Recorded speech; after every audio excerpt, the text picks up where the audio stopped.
about a kind of systematic way or approach to looking at the learner in terms of what do they know, where are they coming from, what can they do, and then how best can this be inculcated in them moving forward.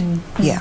What background are we working with that necessitated this dynamic shift in delivery of our curriculum? What informed this? What informed this was the fact that we needed to be in line with the 21st century skills. Where we are coming from in the 844, there are areas that we do not touch on how the learner is in terms of practicality. We are more of theoretical and exam-oriented, unlike competency-based assessment where we are geared towards being hands-on in all the activities that the learners carry out. In terms of, are they able to make something out of what they learn? Are they able to practically come up with objects in line with the real-life situations? So we are coming from abstract learning to real-life tasks or real-life learning, whereby they are hands-on in all the activities that they are carrying out. It took a bit of time for acceptance to be there concerning this. I mean, since the rollout of the competency-based curriculum to date, as we are in the stage of constructing classrooms for junior secondary, what did you say about the progress so far? In line with the construction of classes? No. In line with the progress of the implementation of the competency-based curriculum, people still were a bit skeptical about accepting it. What did you say about, how far we've gone as a country? We've made tremendous progress. The learners are excited, especially, and then you can also see there's envy from the other classes, that is the 844 team. They're kind of envious of to what these other learners are doing because they're seeing that there's more practical and practicality in everything they do. They're hands-on. The learners are able to carry home and take away whatever they've learned from school and actually practically carry it out in their homes. So we are saying that there's a lot of change, and we can now see positivity in terms of parents accepting and the learners and teachers also accepting that this is the way to go, because there's a lot of change that has taken place in the terms of even pedagogy.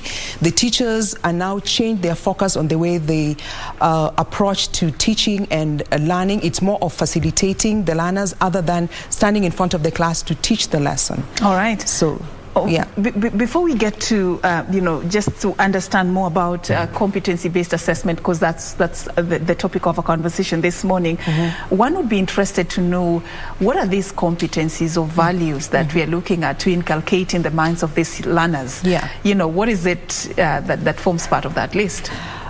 We have 7 core competencies, and these are the 7 C's. We have communication and collaboration, we have citizenship, we have creativity and imagination, we have learning to learn, we have digital literacy, and those are some of the major core competencies that we need to inculcate in the learners.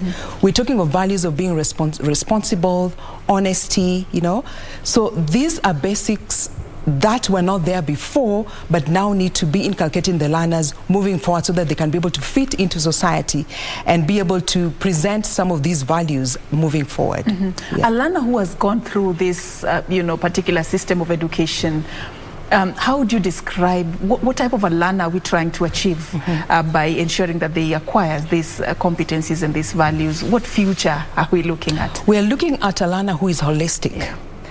And this learner is able to fit in every society, because remember they also talked about citizenship as one of the core competencies that need to be inculcated in them. They'll be able to fit in all forms of society. They're meeting up with different kinds of people within the communities. They're able to understand the different cultures of the different learners that they interact with. They're able to present themselves. They're able to be learners that know more about corrupt ways of society, the evils of society, and how to go about them. They're learners who are able to solve problems. Problem solving is one of the key competencies that also are really being stressed on in CBC. So we are talking about a learner who will be able to do all forms of tasks by being innovative, by improvising, and by kind of trying as much as possible to ensure that they communicate and collaborate with one another in the best terms possible. Yeah. All right. This is actually coming at a time when the country is actually shifting from what was commonly known as the theory way of learning, and also the memorizing way of learning, to a kind of learning that will enable the learner to be able to do something for themselves, to make critical decisions, and of course also to be able to acquire the values that Genevieve has cited there. But I'm looking at the list and even the examples of the competencies that you have cited, and this actually is something that teachers alone cannot be able to acquire. Probably talk to us about the role of the parent in ensuring that the learner acquires some of these competencies and all that. Thank you very much. Parental engagement in CBC or CBA for that matter is quite crucial.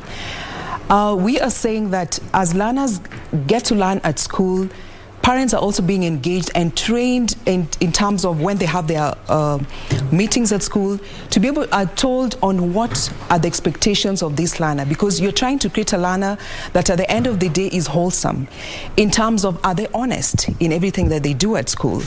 Are they able to communicate and collaborate with one another? Do they have fights here and there? Are they able to solve a problem? For example, you send a learner to the shop to buy an item. Are they able to know that this is the change that is required for me to come back with? This is what I've been sent to do. Like in before, we always make fun of this. You'd be sent to the shops and you keep cramming everything that you've been told to buy. So I've been told to sugar, blood, sugar, sweets and all that. So now we are saying that this should be taught at school. Financial literacy should also be taught at school for the learners to be able to understand this. So how do we bring in the parents? Parents can come in through the teachers when they have open days, and then this is always they're reminded that this is what the learner is expected to do, this is how it is done, and all this literature for those who are able to read is available on the Kenya Institute of Curriculum Development website. The same is also available in the NEC websites. We also now have even an interactive app on the where anybody having any phone can be able to download and be able to check real time on how the progress of the learner is at school and where they have challenges. Remember, we are moving from a way of saying excellent, has done well, has done this, but we are being more, we kind of explain that real time, qualitatively. You actually pinpoint and say, this is where Genevieve has a challenge, this is where Sifrin has a challenge. So with all that in mind, then we are moving forward, and all these learners will come out whole, and the parents will be more engaged by all this being done, and we'll see a lot of how can I put it? There's a lot that Kenya Institute of Curriculum Development is doing with regards to this. In terms of when they go out monitoring, are they able to meet these communities around the school? Are these community service learning? Are they able to work with the communities around them?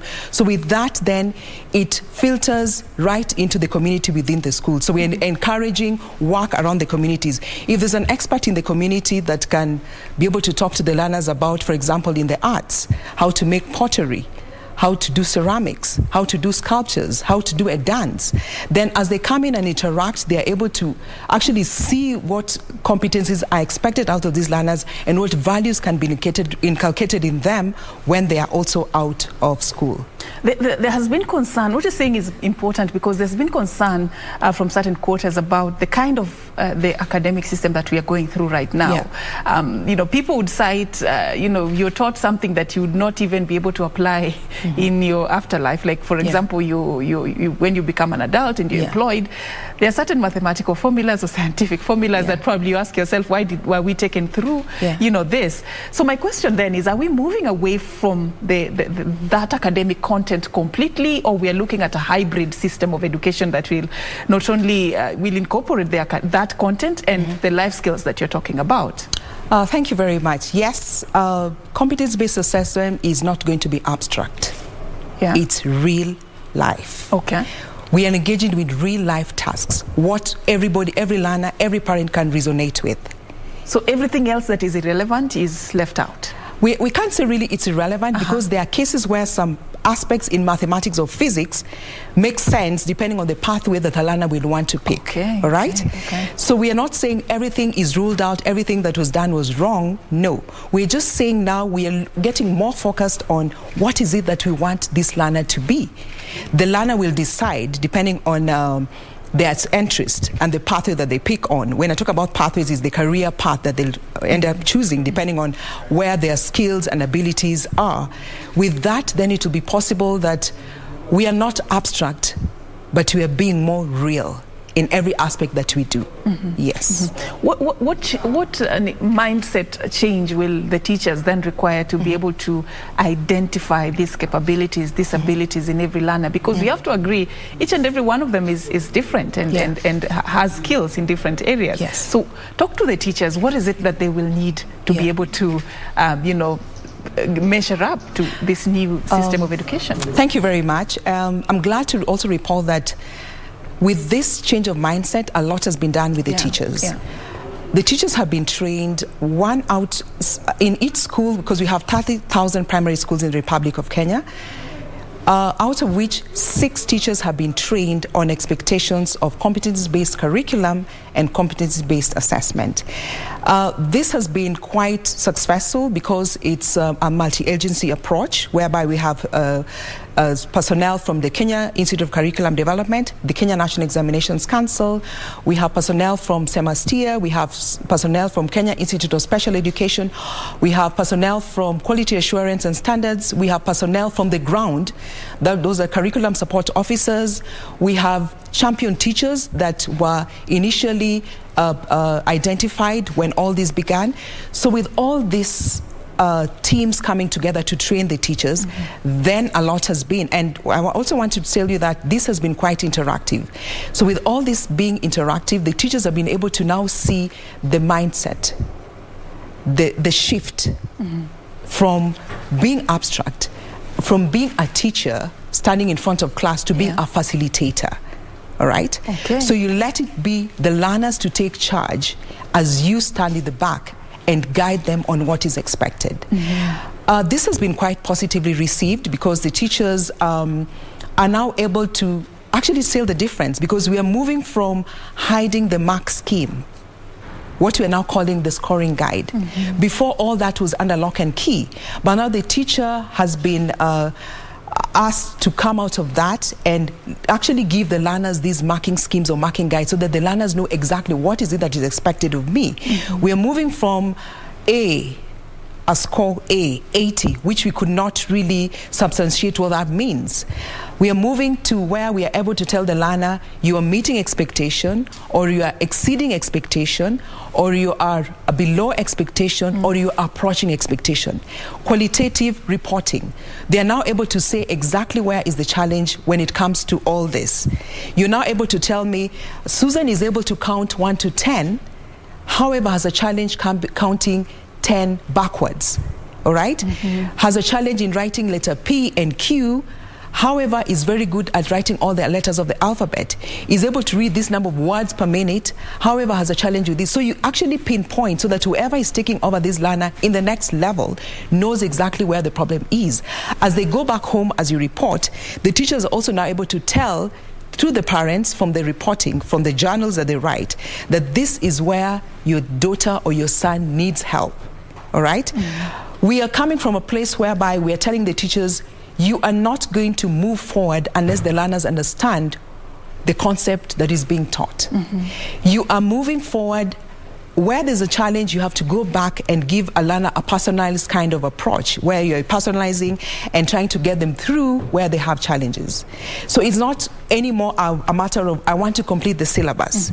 It is... It's about the quality that is coming out of it and whether the learner is getting the concept, yes, for lack of a better term. I like that personalized, kind of a teaching environment, but how practical is it, especially in a country where we have really dealt with the burden of the student-teacher population, the ratio of the teacher and the student. I mean, we are still having a crisis there.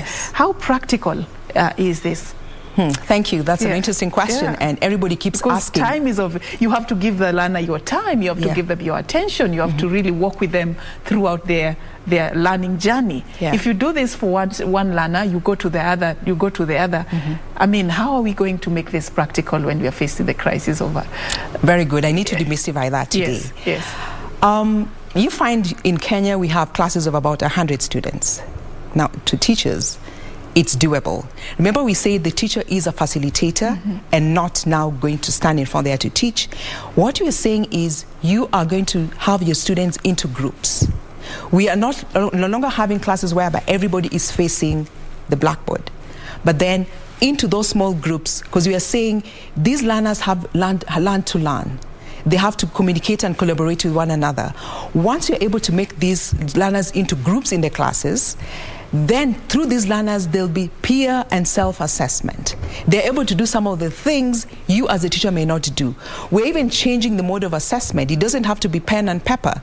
You can still observe these students as they work in their groups, and then use an observation schedule, or what, just to make it simple, a write-up of expectations of a particular concept in class that you're looking at.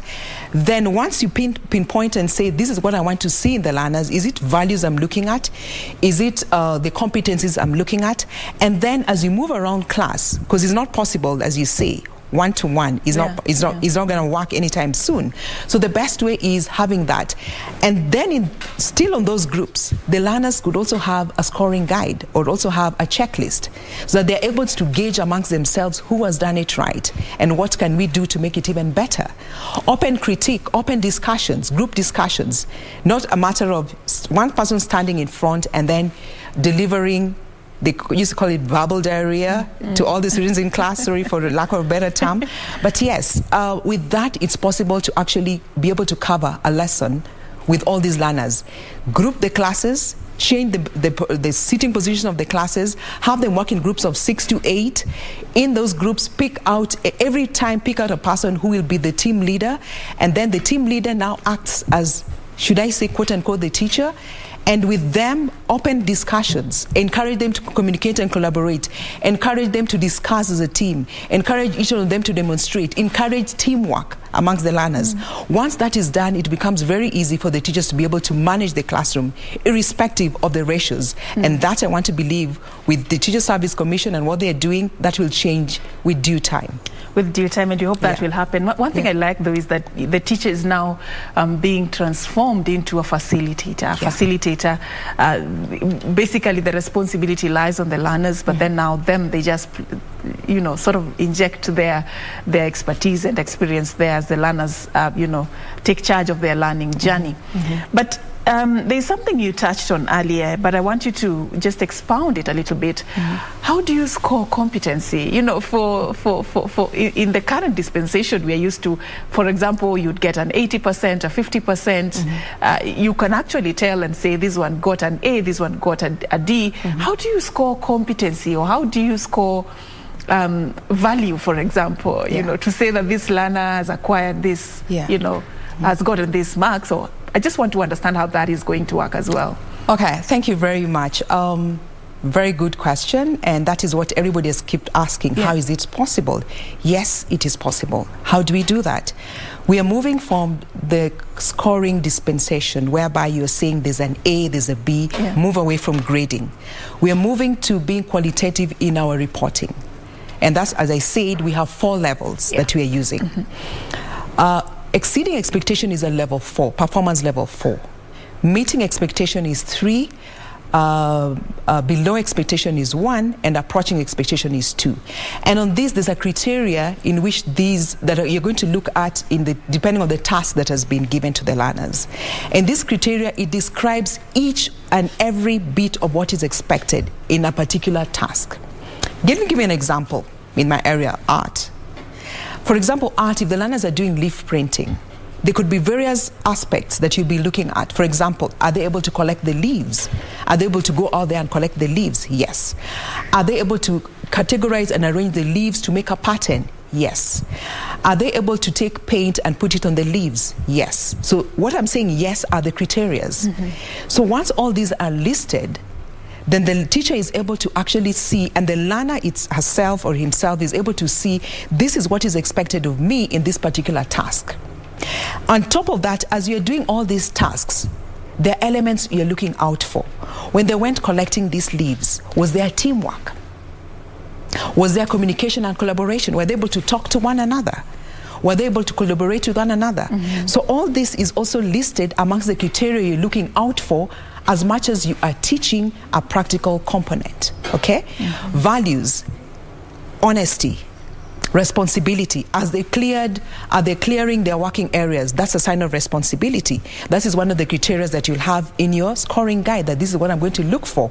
So yes, already you're looking at a value, responsibility, honesty. Did they do the works themselves? Yes, honesty is there. They did the work. If not, somebody else did it. So all these are subsumed. You may not just wake up and say, today, I'm going to look at values, honesty, responsibility, and the like. Today, I'm going to look at this particular core competency. No, all these are subsumed into the task or the learning area that you're looking at a particular time. So yes, it is possible. And with all these descriptors well described in the scoring guide, you're able to pick out and state as you're using your observation schedule to actually score this. So at the end of the day, you'll find that a learner may not have gotten all the performance levels, but at least has exceeded in some areas, maybe in teamwork, in communication and collaboration. They may not have been an expert in the activity they've been given, but they're experts in terms of the competency they have acquired. They have acquired some kind of value in life, of integrity, being honest, and the like. So with time, you ensure that you're building on these competencies, and you're building on these skills, and you're building on these values as they move forward. Yeah. So do these, move to a level where, for example, in other spheres, you say beginner, and then you go to a more advanced type of content for the learners.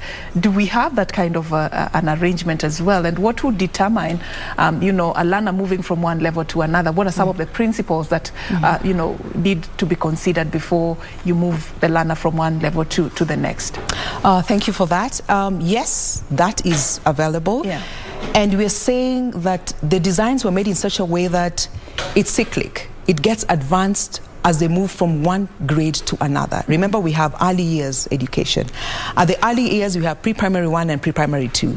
At pre-primary 1 and pre-primary 2, what the learners are doing is basically having activities that help build their motor skills. In terms of, they have language activities, they have mathematical or numeracy activities, they have indigenous language activities. So they're all doing activities hands-on. There's nothing really more about written and all that. And as they move on to lower primary, that is the grade 1, 2, and 3, it gets advanced. What they've done in grade 2, 1, there's an advanced of it in grade 2 and keeps moving grade 3. So either way, whoever picks up the learner will be able to pick up on where they left from and keep developing that competency or that skill as they move up to grade 6. Yes. And what are the principles that need to be considered before a learner moves from, say, one grade to the other? Considering the fact that you said earlier that the teacher cannot move to the next step before a learner acquires a certain competency. So how do you, how do you move with this group when one is? There are different levels. How do you work with such kind of a difference in learning? Remember, we are saying that there's individualized planning and learning with the learners. We are saying that these learners should be able to work as teams, should be able to work as collaborating with one another. So what we are saying is, one of the aspects that the teacher should look out for is, you are responsible for this learner. How best would you ensure that this learner has acquired the competency or the skills in a particular learning area before they move forward? All right? So solely the teacher now has a bigger task, and are answerable. Because at the end of the day, you need to ensure that this learner came into this class, they do not know how to read. At the end of a particular grade, there are principles that are being put in place for each learning areas that at the end of this level, this learner should be able to acquire up to this. At this level, this learner should be able to read up to this level. So parents are brought on board here because they are made aware. That's why we're talking about parental engagement. At the end of this level, my daughter or my son should be able to read. For parents who are not literate, then the teachers, there's a check with the Teacher Service Commission. Remember, they have the performance contracts. So really, if there are complaints that are arising, that a learner has moved to this level, is not able to count, so that means there's a gap. So how do we solve this gap? So we are saying the head teachers and the principals have a lot of work to do here, because they have to be on check. And we're also encouraging group teaching as teachers, because the learner may not be good at receiving guidance from a particular teacher, but then request for help from teamwork, request for help from another teacher. How best can we help this learner be able to read? We're talking about giving extra work, and we're talking about having a lot of reading materials, which I must say the Ministry of Education has done a lot in the Republic through the presidency, that a lot of materials are in supply for these learners to be able to actually be able to meet up to these expectations before they move to the next level. And we are saying nothing will deter a learner from moving to the next grade, because either way, you're looking at a learner as an individual and not as a group anymore. Yeah? So as they move forward, challenges are to an individual and not as a group.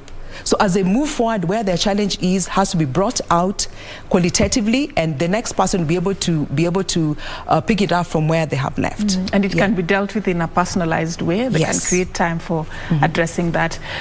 What cost implications does it come with for the parents, for example, for the school, and even for the government implementing this type of a learning system? For the government, it's at a cost. But for the parents, there's no cost. There is no cost? There's no cost. Why do I say there's no cost? Tell us a bit about that. We are talking about improvisation. Avoid downloads. Avoid printing. Remember, all public primary schools were provided with laptops, were provided with tablets. But are they there? Yes. And I want us to be as realistic as possible. Yes. Are they there? All the public primary schools that were in existence before 2017 were provided with laptops, were provided with projectors, were provided with laptops for the teachers, 2 laptops per school, and depending on the classes, some have to between 50 to 100 plus tablets.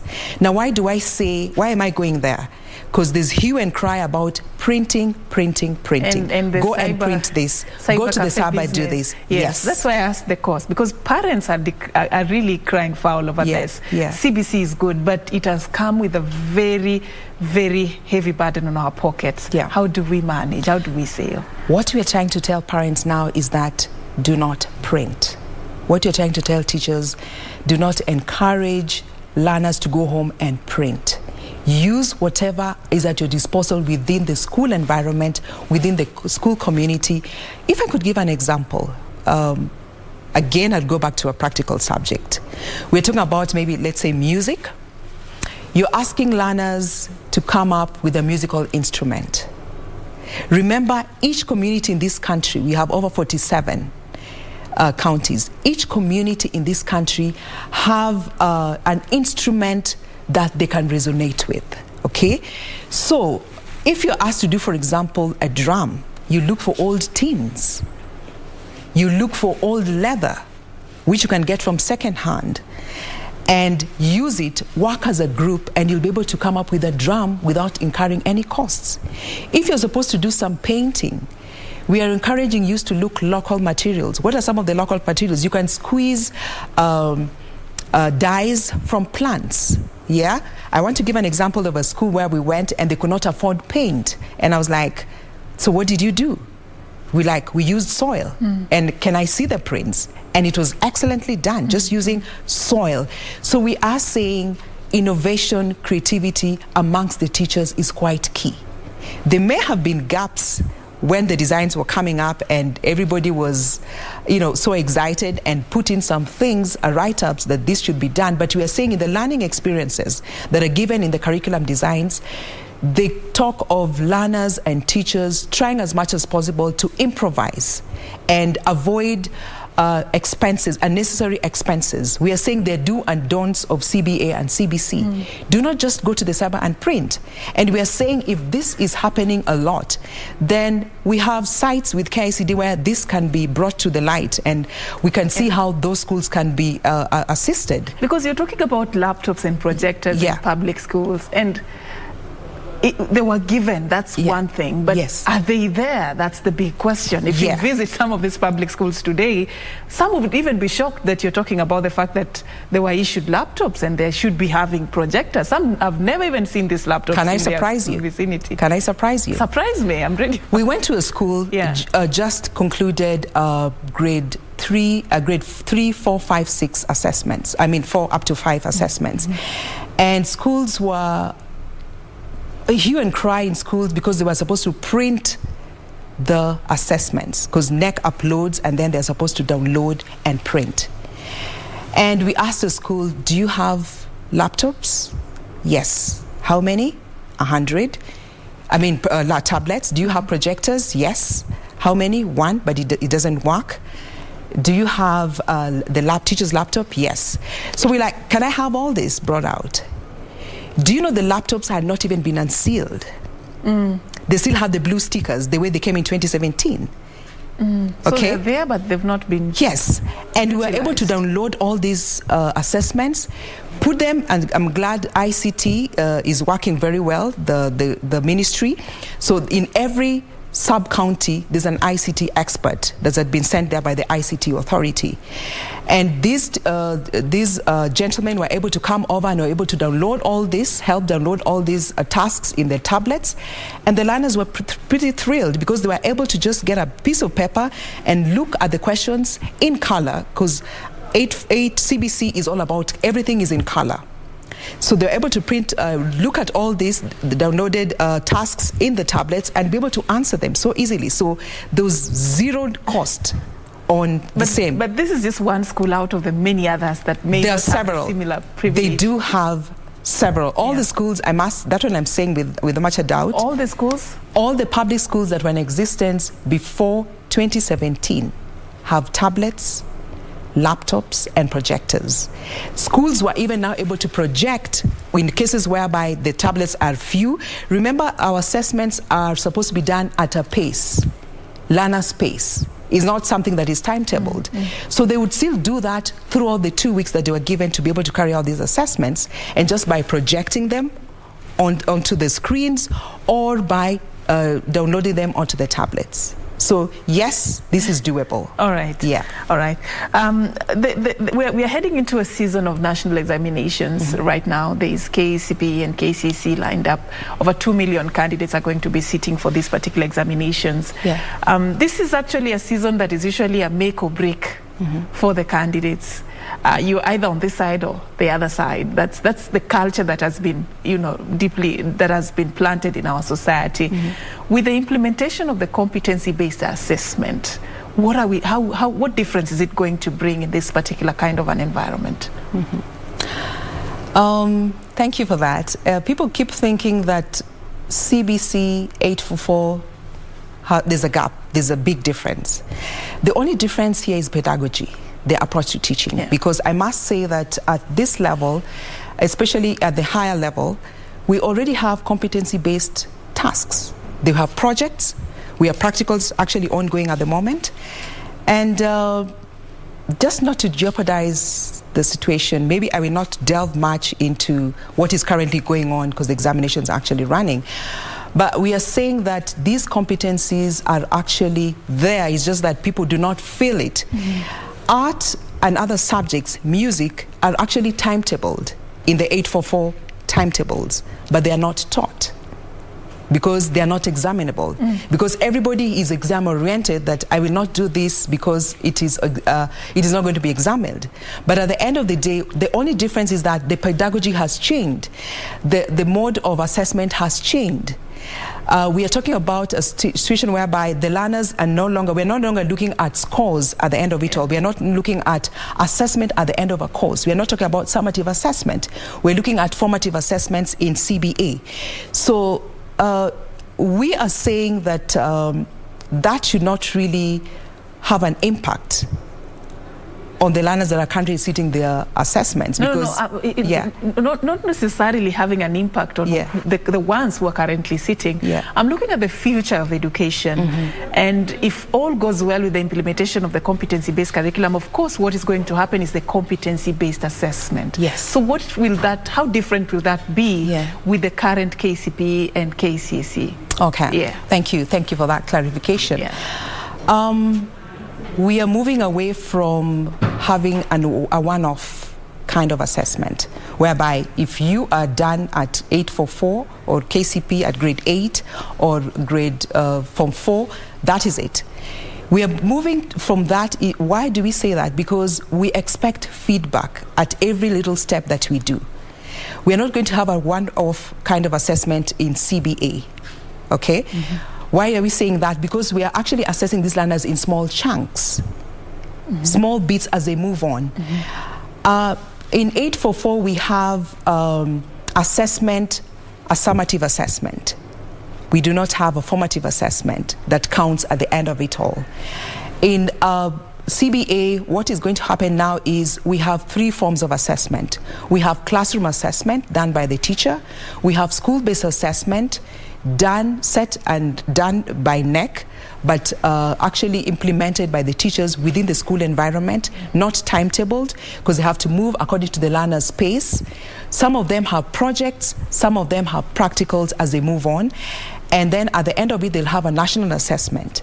Again, what we are saying is at this level, all the learners are moving off to the next grade and up to grade 6 when they have a national assessment. So at grade 6, grade 9, grade 12, we shall have a national assessment for placement purposes, especially at grade 12, whether they're moving on to going to tertiary colleges or opting to move to the world of work. So learners are being equipped in such a way that you could opt to end at Form 4 at grade 12 and go to the world of work, unlike what we have now, which is a bit different, where they have to move on to tertiary college and move on. So why is this? This is more of a hands-on. The learners are practically engaged in all the works that they do. There's no more rote learning.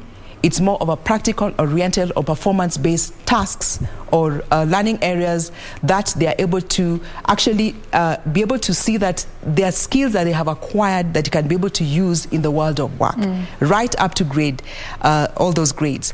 And not to forget, we also have the special needs team, those with special needs, some already in the regular schools and some on their own. These special needs learners are also are on a level where we call stage-based. They don't move as per the age. Unlike the regular CBC, where they are moving as per age from grade 1 to 12, there's also special needs. That's why we're telling parents that kids that have special challenges should not be locked up at home, because now the KICD has come up with curriculum designs that will suit them, where they are engaged in hands-on activities. Could it be drawing? Could it be singing? Could it be dancing? Whatever they like to do within, but basic language skills and whatever are also taught to them, so that at the end of it all, they're also moving forward and are not left behind, because we say no learner is left behind in CBC. Everybody is tagged along, irrespective of the challenges that they have or disabilities that they're having. So if we are looking at this new, it's not actually new, it has already gained momentum. Does it mean that the score of the learner in every assessment level will count at the end of the day, contrary to what we have now, that a learner can go through, for example, primary school, and they've been performing well, only for something to happen as at the time they were preparing for the national examinations, and they perform not as usual as the way that they have been performing, and then they are judged based on that one outcome. You know, just clarify that a little bit for us. Good question. Everybody seems to be asking that. Yes, CBC is not a one-off. We are having assessments begin from grade 4, 5, 6. At grade 4, everything they do, the school-based assessment, what we refer to as SBA, that was being done the other day, counts 20%. Grade 5, 20%. Grade 6, 20%. So at grade 6, 60% is from grade 4, 5, 6. The national assessment only accounts for 40%. 40%. Yes.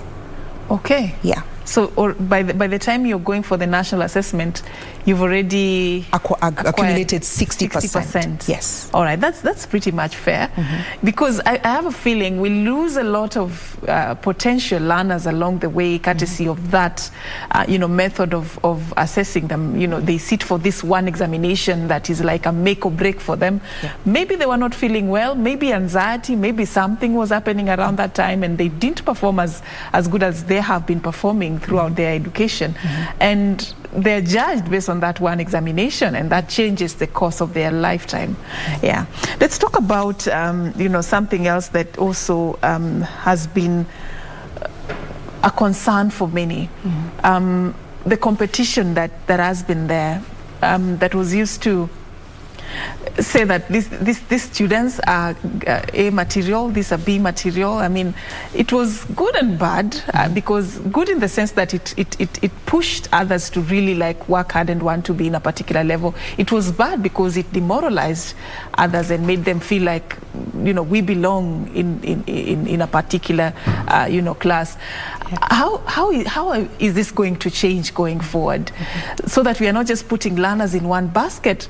At the same time, we are not discriminating against others. How are you going to, Yeah, good question. There's no more lumping the learners in a basket. Yeah. Every learner has a potential, and each potential is unique in itself. So as learners move forward, each of them is developing a competency and a liking, if I could use very simple terms, for a particular learning area of their choice.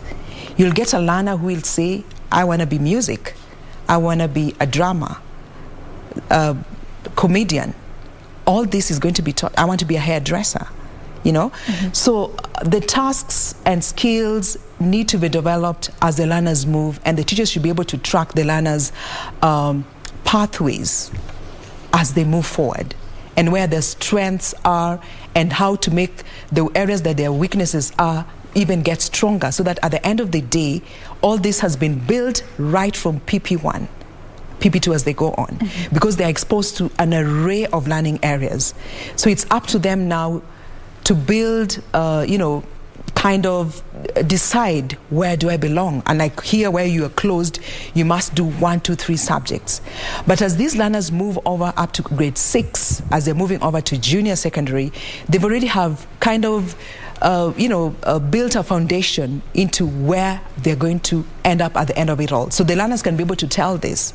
But then as they move forward, the subjects get lesser, and they're able now to diverge into areas that their interests are. And talents are also being able to be built at this particular level, because if somebody loves football, already that's a sports and science person. If somebody's area is singing and dancing, that's already somebody who is going into the creatives person, performing arts. If somebody is oriented to the maths and the sciences, that's already an applied scientist person.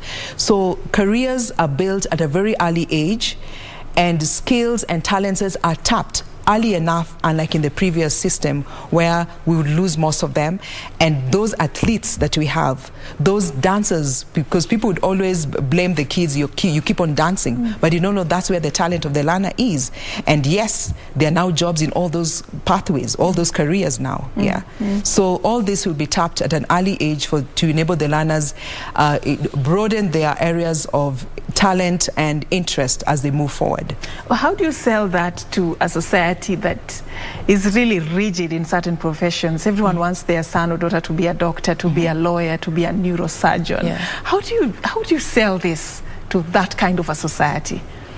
Once again, we are saying parental engagement, because the buck all stops with the parents and the ones who keep insisting, mine has to be a surgeon, mine has to be this and that. What you're telling them now is things are changing, and we have to embrace the 21st century skills. And we also have to open up to these learners to be in certain careers that everybody is running away from. Look at, for example, plumbing. Plumbing is a career that people's demeaning, but out there, they're the most well-paid. Look at painters, look down upon, look at artists. And there are all sorts of artists. Could be a singing artist, could be a drawing artist. Everything around us ends up being, one way or the other, has an opportunity in life. And that's why we're saying 21st century skills. These are real life tasks, real life skills that the learners will be able to acquire as they move forward. So we need to open up, and there's a lot to be done. And that's why we are even here in studio trying to demystify that we don't have to really stick to certain aspects of careers and let the learners open up.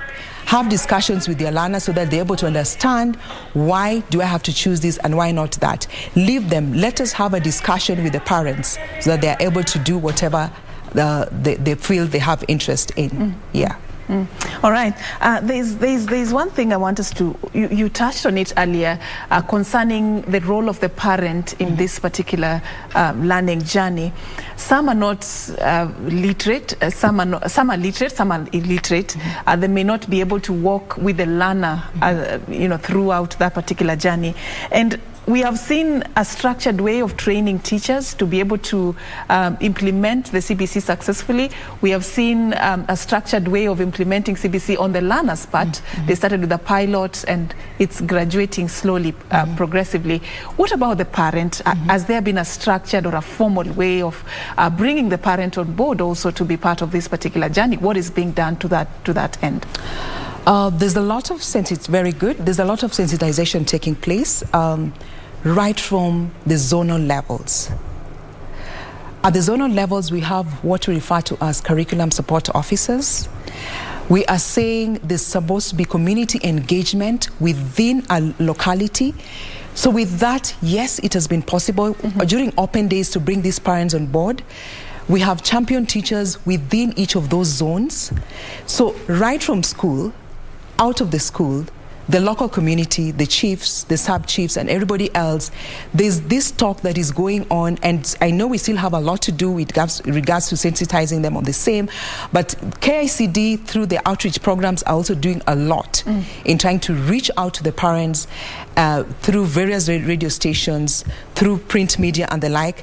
I know there are parents that, yes, are illiterate, and we are saying, how best can this be done? This can be done by asking the learners to work as teams, communicate and collaborate.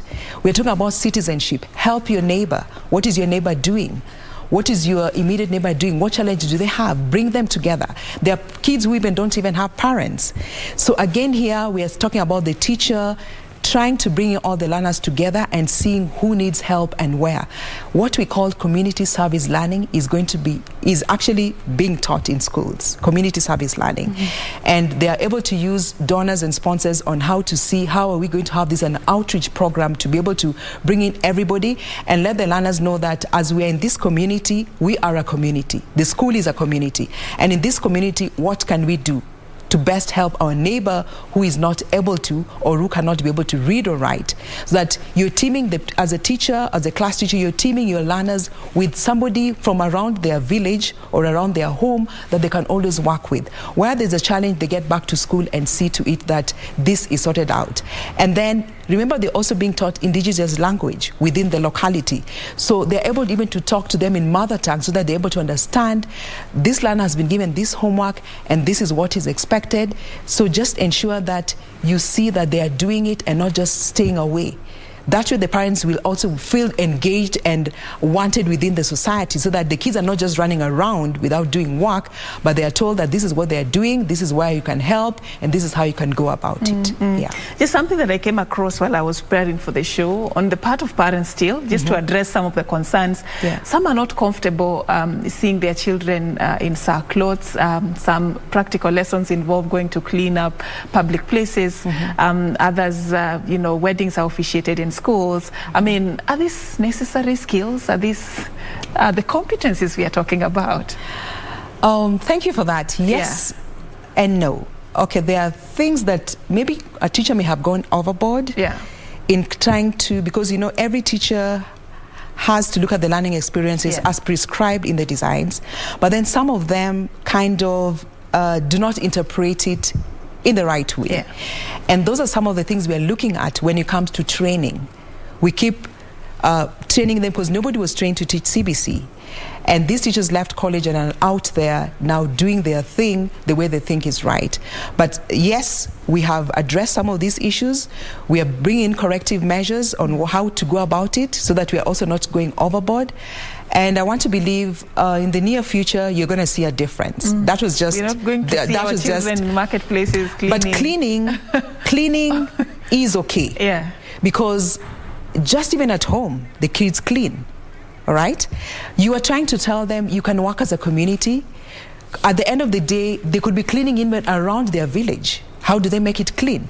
So there are things that are okay, but there are things that they may have gone overboard. But cleaning is an activity that is taught the world over. You have to learn how to clean, and there are open days written up at the UN when there are cleaning days in the world.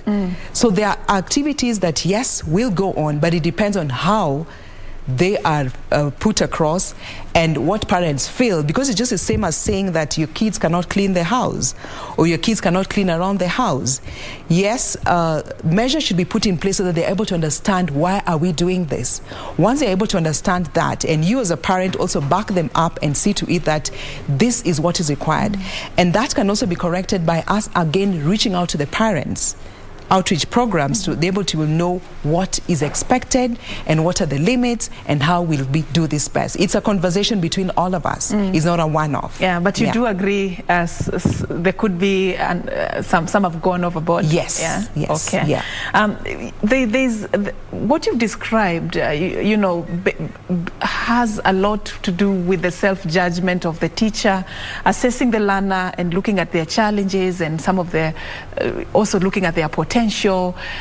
What is being done to ensure that in as much as there is that difference in self-judgment and difference in the journey that the learner is taken through, at the end of the day, all these learners are walked through a system that will take them towards a particular direction, so that there is no much diversity in the learning journey of different learners. What is being done to that particular regard? Thank you. With regards to that, remember we have one uniform curriculum design. Teachers could interpret it in different ways. Yeah. And now we also have what we call guides for the teachers, specifically to guide them on what to expect and how to go about them, how to go about the teaching process or facilitation process in the various classes. I know we have diverse schools, different backgrounds and everything else, but we are saying that in the designs, it's specific. I mean, we've ensured that the curriculum developers have ensured that they're giving different learning experiences to cater across board, depending on, it doesn't matter, because one of the key elements is that we have to ensure that there is equity in either teaching, learning, and assessment, all right? So as we assess, as assessors, we ensure that any task that is given cuts across and every learner will be comfortable carrying out that task. How do we ensure that? For example, I want to give an example of maybe a practical, maybe in agriculture, whereby you're told to plant certain crops. There are areas that are not endowed with certain climatic regions, types, so they may be affected. So as they do this, they ensure that this, whatever they're giving other areas that these other regions that are affected by a particular type can opt for a particular question, so that at the end of the day, all the learners are equal. Where the learners have challenges, maybe because of certain disabilities, we do what we call adaptations for them to be able to, as much as they're doing this task, it's adapted to suit them. They are modified in such a way that these learners are also able to do the same. So generally, this curriculum caters for all the learners, irrespective of what region they come from, irrespective of whether they have electricity or not. At the end of the day, the assessment will be for all and will be suitable for all of them. All right. Yeah. In the current dispensation, concern has been on the integrity of the process. We've had cases of exam cheating and all that. Are these concerns that you're also worried about under the competency-based assessment, and what is being done to seal such loopholes? Yeah. Yeah. Thank you very much. Because there's no ranking, definitely there'll be no cheating. But how are we going about it? Integrity is key here. And I must say, we have, for the last few tasks we have given, we've seen a lot of integrity displayed by our teachers. That one we must say, thumbs up for them. How do we do this? We actually give tasks that you can't be able to cheat in, because these tasks require hands-on activities, all right? and they have different stages. So once they're performance-based and you have to have a product that has been done, then we'll be able to see that this task has been done by the learner. And there are criteria that are in place to actually ensure that is done. The tasks are given within a limited period of time so that there's no monkey games going on. There's a lot of monitoring, multi-agency monitoring during this process, during the time that the tasks are being done, right from the grassroots, where we have curriculum support officers, we have Directorate of Quality Assurance officers, right in the field. These are zoned and they're able to oversee what is taking place in the schools. We're also ensuring that the tasks that are given, there are an array of tasks are given, which are practical, as I've already mentioned earlier. We're also training the teachers on how best to assess these tasks. And as we're doing that, we're also trying to inculcate the culture of integrity in them by telling them that this is one of the professional aspects of you as a teacher that you're supposed to carry out. So yes, that will actually enable us be able to cut down on that with continuous training. And remember, this training is not a one-off. We train every holiday through the Teacher Service Commission. This is done, and we keep on stressing. And then NEC, Kenya National Examinations Council, as an individual, has also ensured that training on how to assess this task was done to we did 4,000 regular teachers and 2,471 teachers from special needs education institutions were also trained on this, so that they're able to cascade the rest to the rest. Yes. Genevieve, I want us to take a very short break right now. We are coming back to continue this conversation. As we take that break, we're talking about the competency-based assessment, and of course we will be back to discuss more on this. I'm engaging Genevieve Kopio. She's from the Kenya National Examination Council, a subject specialist. Let's take that break now.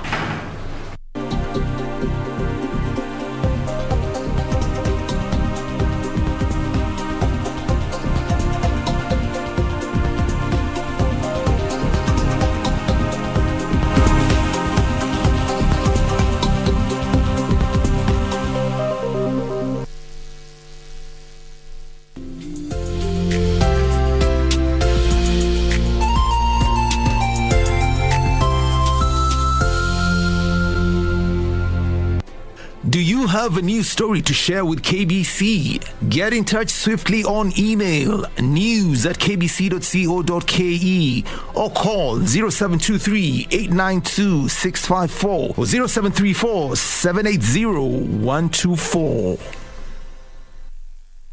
To get Romans chapter 10 as your skiza tune on your phone, dial star 811 star 962 hash. If you declare with your mouth Jesus is Lord and believe in your heart that God raised him from the dead, you will be saved. Romans chapter 10 verse 9. To get Romans chapter 10, dial star 811 star 962 hash. Star 811 star 962 hash. Mundos divididos por una sombra de traición. I know that your father made a scene, but don't let that bother you. I understand why that makes you angry, and I know a lot of other things are bothering you. But you can't hold any of us responsible for that. Why are you waiting for the wedding to take place? I'm sure that Damian Ferrer is going to try to hurt Mariela in order to stop her from getting married to his son. Did you know? Because of all those things you did, you could end up in jail for the rest of your life. Do you want me to call the police? For goodness sake, you have to help me. Cut it out, attorney. Lying heart. Fue sembrando el veneno y la ambición.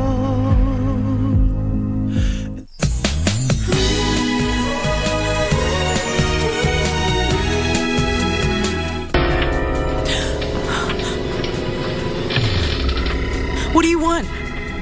You're a cheater. Pinky, were you thinking you would divorce Jack and then raise the baby on your own? Is that it? Pink, it's my baby. So think about it. If I gave up on Pinky and the baby and continue seeing you, what kind of father would I be?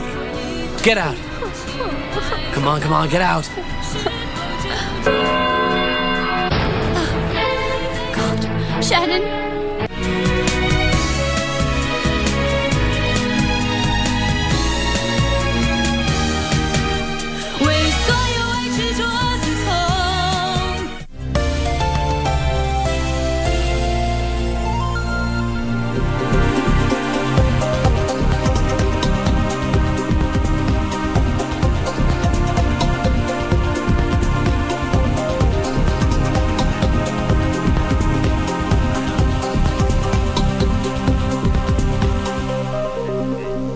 Welcome back, and thank you for staying with us. Of course, on the first part of the program, in case you're just joining us, this is News Check. We have been talking about the competency-based curriculum, just looking at its implementation and also discussing in depth the competency-based assessment, how it's done, its importance, and how it is different from the current form of examining learners. And of course, I've been having this conversation together with Genevieve Kopio. Genevieve is a specialist dealing with fine art and design at the Kenya National Examination Council. Thank you, Genevieve, for your time. A lot you have shared concerning the competency-based assessment, and I just want us to wind up this conversation. Just quickly tell us a little bit about, what you foresee as the future of education if things go according to plan, if we do not experience any technicalities. What is the future that you see with our learners and even their state of preparedness for the work environment? Thank you very much. Going forward, we have a bright future for this country because we're going to have enough personnel for the workforce in terms of competencies that have been acquired, cutting across all the subject areas, all the fields. Those that have always been left behind, like stand-up comedians, public speakers, dancers, drama, all that. Everybody will have a place to be in, sports and activities. So generally, we can't say there's going to be a challenge coming future, but the workforce will be more richer because as we speak now, we lack so many personnel in the fields of the technical areas. We don't have plumbers, we don't have painters that are professionally trained, and people seem to be looking down upon certain careers, but now it's becoming demystified because even a hairdresser that you take for granted will now have a place in society and really stand out so that nobody demeans any kind of profession. Yeah. All right, thank you so much. But before we get there, are there any technicalities or challenges that you foresee, and how do we address them so that we can get to that future that you have shared with us? The teaching force, we want to believe once they get equipped and retooled, then the future for us is very bright. The teaching force. Basically that should be it. And then once we have the infrastructure in place in terms of equipment, in terms of classrooms, which is ongoing as we see, but once that is done and then we have the ratio to student gets a little bit better, then definitely we will make it. But irrespective of that, all is well. All is well. Thank you for that assurance, Genevieve Kopio from the Kenya National Examination Council. We have been talking about the competency-based assessment. Once again, asante sana for creating time for us. All right, right here on News Check, we are following up quite a number of events for you. And before we get to the second conversation we are going to be having here as we assess the state of politics in the country on the other side, I just want us to quickly cross over to the National Assembly. This particular morning, the National Assembly Agriculture Committee is meeting the Agriculture CS Peter Munya. He's expected to shed light concerning the high cost of fertilizers in the country. I just want us to listen into that, and then when we come back, we'll be getting into the second interview, looking at the state of politics in the country this morning. Who are contributors to the 100% food and nutrition security. The following is my specific responses to specific questions in the statement. First question is to explain the discrepancy in the price of fertilizer in the neighboring countries. Sir Chairman, fertilizer prices in Kenya and neighboring countries depend on the prevailing international free on board prices. Fertilizers used in the East African region are imported and arrive at either the port of Mombasa or the port of Dar es Salaam. That is the East African coast. In the past 10 months, fertilizer prices in the world market have been on an upward trajectory, which in effect has led to high domestic prices. The reasons for high price fertilizer prices: one, the rise in fertilizer prices is due to the impact of COVID-19, which led fertilizer producing countries such as China, Russia, and Turkey restricting exports to protect their farmers and heavy consumers such as India, Brazil, and USA buying large quantities, hence creating market scarcity. 2, due to severe winter, gas prices exploded in Europe, causing many urea and nitrate production factories to close, thus causing shortage of these fertilizers. 3, increased demand for fertilizer by heavy consumers led to competition for shipping, thus increasing the freight charges for bulk and container cargo to high levels. 4th, electricity challenges in China led to some fertilizer plants being closed down.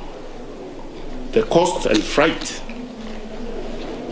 CFR, East Coast, for a metric ton of the ammonium phosphate, that is DAP fertilizer, is currently US dollars $8.90, which translates into a domestic price of Kenya shillings 5,700 to 6,500 per 50 kg bag in the East African region. The trend is the same for urea, NPKs, CAN, and other fertilizers. If this trend continues, DAP prices may go as far as 7,000 Kenya shillings per bag. The current East Coast fertilizer prices are as shown in the table below.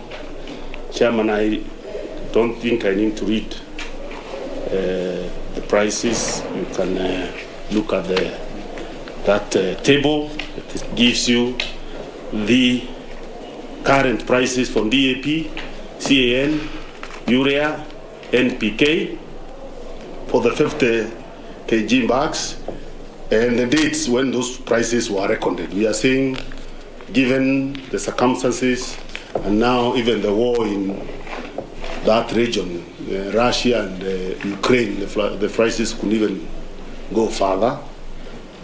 And also, if you look at the Kenya shilling, it's still not very steady. There's even some decline that also contributes. So it's not just the prices in the globally, but also the strength, the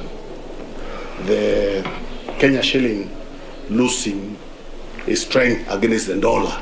That also contributes to the price escalation at the local level. So if you look at Chairman, we've done a spot check to look at the prices in East Africa for those fertilizers that we use commonly. You'll see DAP in Kenya is between 5,700 to 6,100. In Tanzania, it is 5,700 to 6,100. The same for CAN, 4,200 to 4,500. If you check Tanzania, it's the same, 4,200, 4,500. Uganda, the same, 5,000. In fact, it's higher, 5,000, 5,500. You look at DAP for Uganda, 5,900 to 6,500. So Uganda is even higher than our prices here. Tanzania is comparable because they also have a port. We have a port, so it goes to Uganda. There is a slight escalation in terms of cost. The high prices, as I've already said, are projected to prevail for up to August, but I would be very careful not to say that because there's a lot of volatility in the world market because of some unforeseen circumstances. What measures has the government put in place to subsidize duty on important phosphates? Sir Chairman, rock phosphate is important to Kenya for purposes of making fertilizer blends, and NPK compounds does not attract excise duty or value-added tax.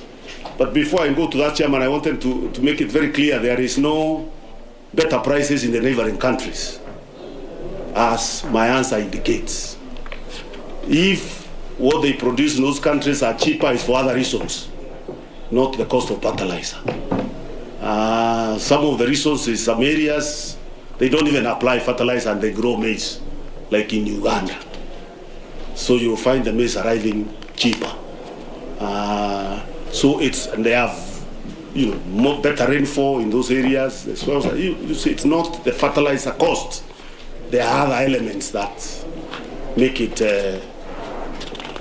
sometimes cheaper to get produce from those neighboring countries cheaper than here. It's not the cost of fertilizer.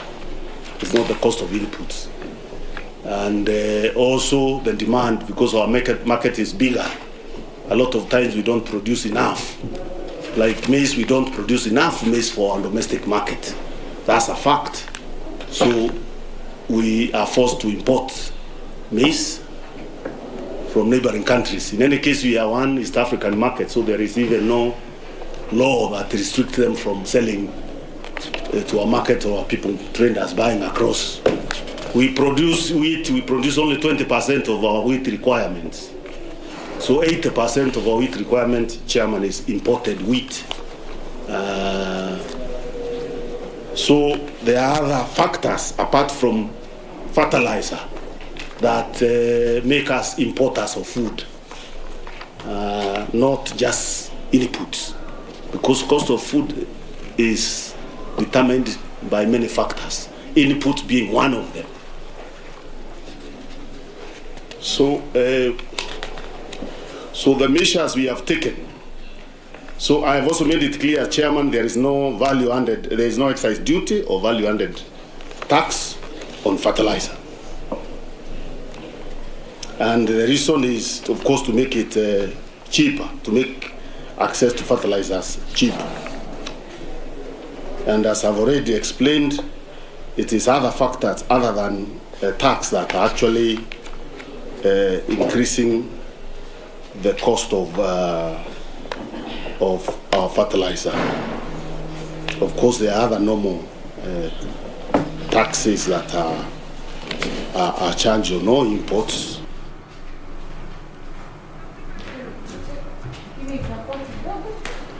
All right, that is the Agriculture Cabinet Secretary Peter Munya there appearing before the National Assembly Agriculture Committee. We are going to be giving you more details about that particular forum in just in our comprehensive news bulletins. But right now, it is a heightened political activities in the country, and this particular morning, Wiper Party leader Kalonzo Musyoka is having a press briefing. Of course, we will be linking up with our team on the ground when this happens. We will be giving you more details about that as soon as it happens. A lot is expected in the country at this particular time. You can see pictures there on your screen. That is the leaders from the Wiper Party. The party leader, Kalonzo Musyoka, is expected to be addressing members of the Fourth Estate. Remember, yesterday, the One Kenya Alliance was expected to sign, deliver official documents of the signing of the coalition with the Azimio la Umoja at the Registrar of Political Parties, an event that did not take place, coming courtesy of information that the One Kenya Alliance issued that they're going to be postponing that until a later date this week to accommodate other partners. Of course, this is something that we're expecting to be developing this particular week, as the One Kenya Alliance is supposed to be officially joining the Azimio la Umoja movement. Of course, once the party leader, Kalonzo Musyoka, begins his address to members of the Fourth Estate, will be going straight to this particular presser for you. But before that happens in studio, what we are doing is just to assess the state of politics in the country this particular morning. Of course, a lot has really happened, picking from the weekend, and in studio to help me have this particular conversation, I'm having a panel of two, a balanced panel, a lady and a gentleman. I'll begin from my far left there, Gloria Horoba. Gloria is a youth policy analyst, and of course an aspirant in Bobasi constituency. I must add that. And of course we have Willie. Willie is a politician, and of course has a lot when it comes to governance and leadership. Thank you so much, Willie, for creating time for us. Willie Kamau. Thank you very much for having us. Yeah, we want to talk about the state of politics in the country. And right now, let me just begin from, what happened and characterized the weekend. It was a weekend of conventions, I must say. We saw the Jubilee Party have their own National Delegates Conference. We saw the Orange Democratic Party also have their own National Delegates Conference. But that aside, what really, culminated both events was when Jubilee Party and ODM and the One Kenya Alliance publicly declared their intention to work together ahead of the 2022 general election. I'd like to get your quick comments about the activities that shaped the weekend. I'll start with you, Willie, then Gloria can also chip in. All right, asante sana, Saf. I was very lucky to be here on Saturday among the panelists of the guys who are analyzing the event. And you remember we had a conversation about Kalonzo in Oka. Let me just cut you short. Allow me to do this very quickly. I understand the Wiper Party leader Kalonzo Musyoka has just begun his presser. Let's listen into what he's saying and then we can continue with our conversation in studio. It would be fair that we start with a word of prayer. I want to ask Apostle Collins to lead us in a word of prayer.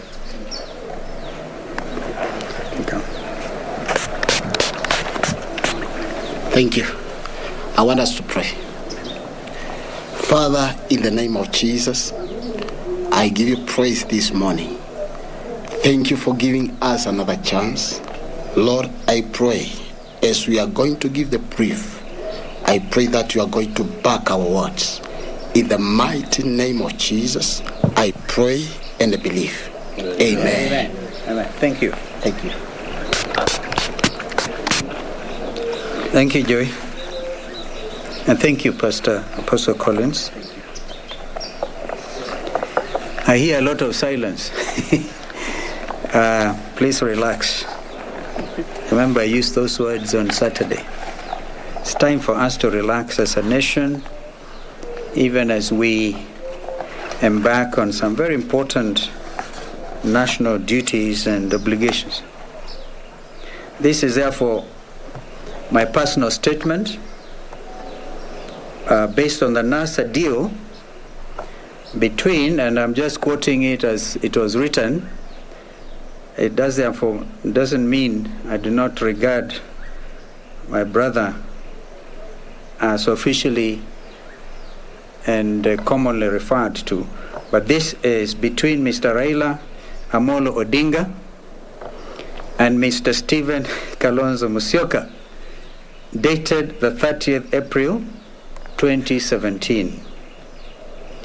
Ladies and gentlemen, as we begin the fresh round of political negotiation in our country, leading to the August 2022 general election, I've been compelled to release the above document in order to answer in part some of the criticism that has been leveled against me, to wit, and I quote, the indecisive kingmaker, end of quote, and the often quoted statement made before the NTV reporter, I believe that's my son Kennedy, to the effect that I would be a fool to support Honorable Raila Odinga a third time without a measure of reciprocity. In releasing this document, it is imperative to mention that I've tried twice to have Professor Makau Mutua convene a meeting and my brother, Honorable Raila Odinga, in his capacity as the depository of this most important document.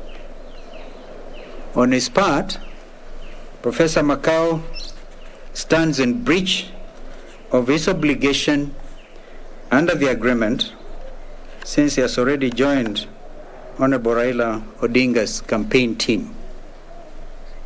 By accepting nomination of the Orange Democratic Movement to run as president for the 5th time, I believe my brother Raila Odinga has committed an irreparable material breach of this agreement. Now that's a legal term defined, I quote, irreparable material breach shall mean a repudiation, reneging, a violation, or an an ouster in any way of any of the articles of the agreement. Attending the ODM delegates conference, at which my brother was named a presidential flag bearer, would have meant on my part acquiescence of the impugned breach. I wish therefore to state as follows. My brother has the option of abiding by the terms of this live legal agreement, live binding legal agreement, and thereby emerging, in my view, as a true national, regional, and indeed continental democratic hero, or he has the option of choosing to act in utter defiance and repudiation of the agreement, and thereby compounding the trust deficit. In both cases, Honorable Raila Odinga remains a brother with whom I've labored in absolute good faith to bring true democratic change to our country. As already publicly expressed, I'm ready to work with him again under the three-pillar grand coalition government for the sake of our nation. I urge that we engage in fresh negotiations. I urge that as we engage in fresh negotiations, this document forms the basis of such negotiation. I want to give you just a copy. I'll actually spread. I'll distribute the copies of the agreement, but I just want to highlight one or two small paragraphs in it. It's actually entitled the NASA deal. And by its nature, this document was a secret document. But it starts by saying this memorandum is a binding legal agreement between the parties. And the parties have been explained. And I've highlighted the paragraph which reads, the commitments made herein shall bind Principle H, read Raila, and Principle Q, read Kalonzo Musyoka, in both the 2017 and 2022 elections. By this agreement, the parties agree that Principle H will be NASA's presidential nominee, and that Principle Q will be his running mate. And then, most importantly, this agreement will remain valid until the 2022 elections, whether or not NASA wins the 2017 presidential elections. Please underline the words, whether or not we won the elections. And on the articles of agreement, I highlight Principle 2. Principle H agrees in a public MOU to serve one term and publicly endorse Principle Q as a presidential candidate for 2022. Therefore, gentlemen, ladies and gentlemen, if anybody has had any difficulty whatsoever with my sense of negotiation and my ability to play it straight and candidly, I hope today I've acquitted myself. I see the very nice headlines today in the media, that there's tension between me and my brother. I want to tell you there's none. And in effect, some of you say, I ask His Excellency President Uhuru Kenyatta to take leadership of the current round of negotiations. I think it's right and proper, considering he has a sense of authority, he's a sitting head of state, and whether some of you want to refer to him as an outgoing president, in my view, they are the presidents who have been outgone in our region and still hold great sway, not only in their countries, but in the countries of the African region. That is why somebody like President Obasanjo, my friend President Kikwete, who is actually in town, and others continue to be revered heads of state. I see President Uhuru Kenyatta playing that role into the future. But I want to urge that he plays even presently. So, ladies and gentlemen, this was my personal statement. As you can see, I don't even know where these washmiwas have come from. Somebody must have sent a tweet or something, a hashtag personal statement, and then people felt, yeah, the true volcano is here. And indeed it is. Yes. And you should not expect anything.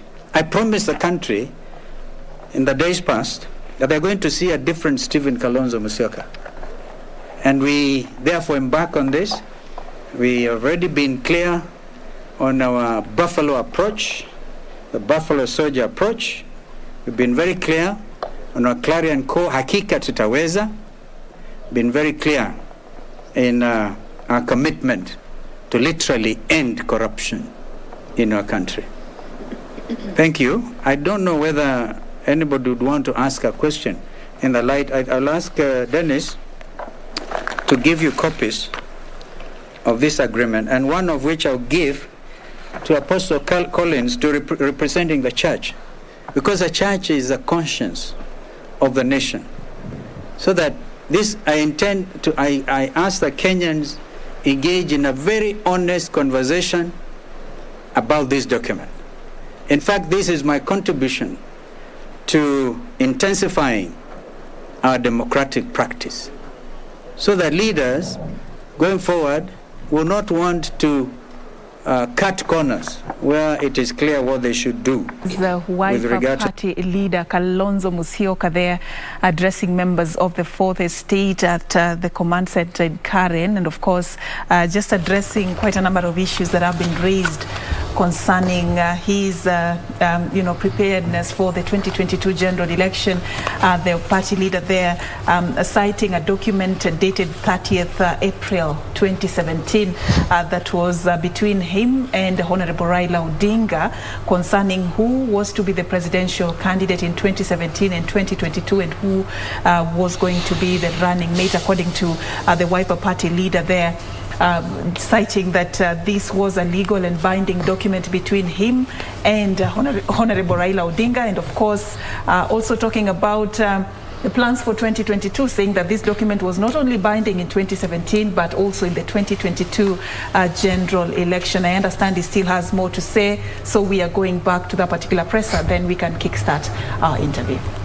Get into this season with the full confidence that this is a nation under God. And leaders should continue, when they issue commitments to each other, they should endeavor to honor them. Yes, madam. Eri Mwangi. I hear Mwangi, the first one I didn't. Never mind.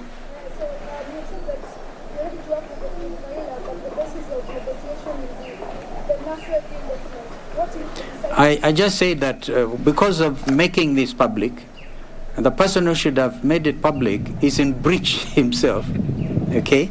I say that this document, in my view, should form the basis of honest conversation.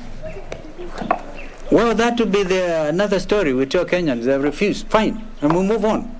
But my commitment to move on the basis of the grand coalition, three-pillar base, is a consultative thing. I had full consultations as party leader of Wiper with my team. Some differed, some didn't. The majority view was, let's proceed. Yes, ma'am.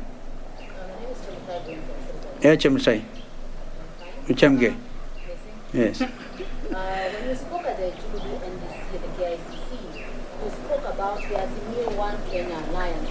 Have you considered the fact that there was a pending issue on the NASA deal while making that comment, or was it just also just the mood of the day?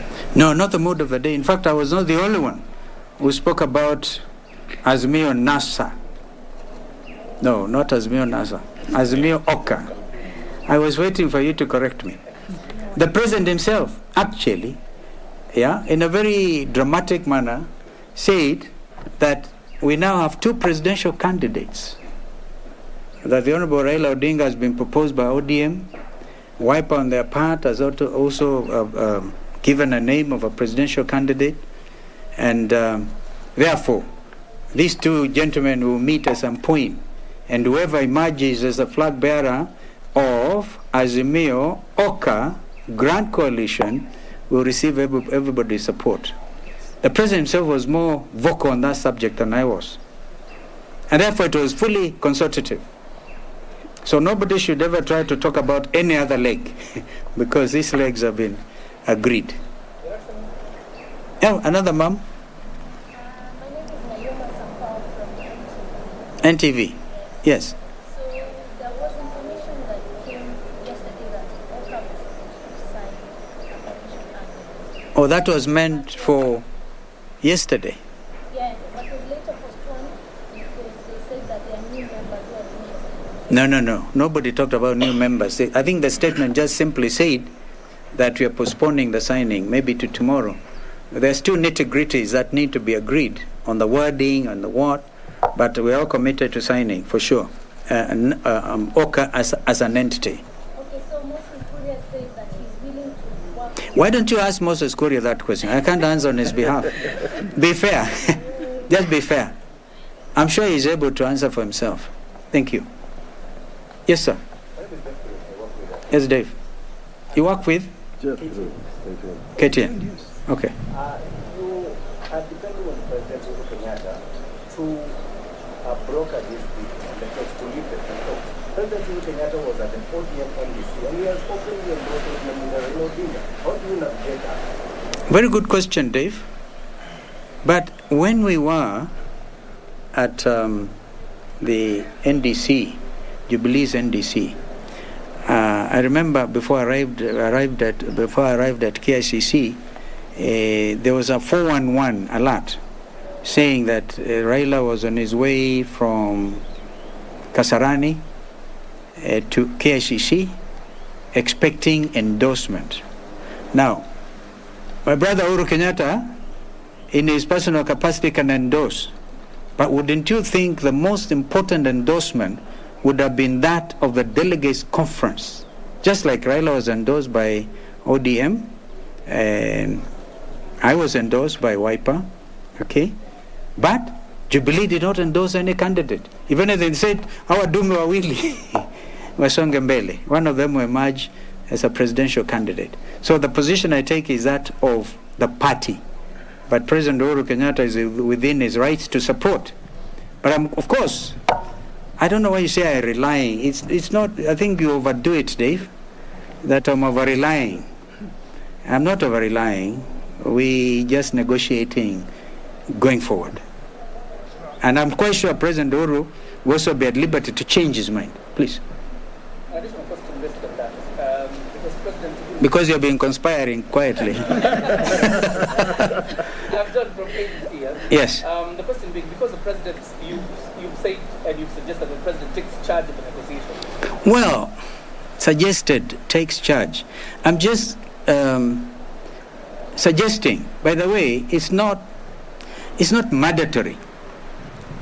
In fact, let me be frank with you, my friend from KBC. If we were to follow the letter and spirit of the document I've just circulated, there's no need for mediation. It's not a mediation process. It is just a simple matter, and I've given the two options. Yeah, my friend has the option to abide by his own signed commitment, or he says no, and then enhance what I call a trust deficit. Yes, I think we take more and we finish. And before you, because you need time to digest what I've just circulated. It is very important for us, for this country, even for future generations. Yes. Kwa Mkenya wa kawaida tunasema kwamba na mawili kwanza. Kwa Mkenya wa kawaida tunasema hautafanya kazi na Raila Odinga hadi akubali kufanya kazi na ule makubaliano aliyokuwepo. Hata hiyo shida yenyewe mwenyewe uko nayo. Hata tafsiri yenyewe uko na shida nayo. Kwa sababu sikusema sitafanya kazi. Hiyo ni yako kabisa. I said the opposite. Bali na yote hayo, kutokubaliana, kutofanya lolote, watu kuchukua msimamo tofauti na yale ambayo wamekadiriwa, yale wenyewe wameweka sahihi, na sijui kama kuna mtu bado amefanya hivyo, lakini mieleza kabisa the legal position kwamba ingawaje yote hayo pengine waende yakafanyika, lakini tumetangaza wazi kwamba tuko tayari kufanya kazi, na jina lenyewe limebainika wazi, Azimio Oka Grand Coalition. Sasa hayo yako umeyatoa wapi rafiki yangu? Kuna uwezekano kwamba ama umepata mwaliko kwa ule muungano wa Kenya Kwanza kufanya nao kazi? Umepata wapi hiyo? Nauliza. Umeniuliza kama umepata mwaliko? No. Sijapata. Na kama huko in writing nipatie. Sijaona. From now on this is good. I think I like that. Kwa hivyo tuache maneno ya, unajua Wakenya wako na kwanza social media, na washukuru sana. Wanatoa maajabu. Umesikia wengine wanasema Kalonzo atakuwa hiki, wengine maajabu. Speculation. But that is it. We must celebrate social media. I want my daughter to ask a question. Liz, is it? Liz. Yes. Yeah. Naam. Tutavuka daraja hiyo tukifika.